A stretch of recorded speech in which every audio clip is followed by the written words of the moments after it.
मी आधुनिक अभिमन्यू आहे आणि विरोधकांच्या चक्रव्यूहात अडकणार नाही. TV9 मराठीच्या कॉन्क्लेव्हमध्ये देवेंद्र फडणवीसांचं हे वक्तव्य आहे.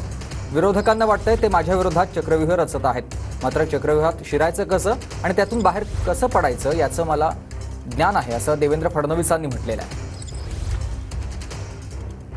काल काहीतरी प्रवक्त्यांची बैठक झाली आणि त्या बैठकीमध्ये सुप्रिया त्यांनी सांगितलं की फक्त देवेंद्र फडणवीसवर अटॅक करा.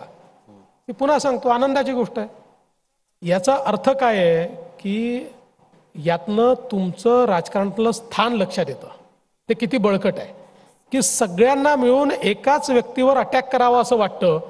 याचा मी एकच गोष्ट सांगतो, या सगळ्यांना असं वाटतंय की हे माझ्या विरुद्ध चक्रव्यूह तयार करतायत. मी त्यांना एकच गोष्ट सांगणार आहे की तुम्ही चक्रव्यूह करून मला अभिमन्यू करण्याचा प्रयत्न करत असलात तरी मी आधुनिक अभिमन्यू आहे. चक्रव्यूहात शिरायचं कसं हेही मला माहिती आहे आणि चक्रव्यूहातनं बाहेर यायचं कसं हेही मला माहिती आहे. म्हणजे तुम्ही अभिमन्यू होणार नाही, काही झालं तरी होणार नाही.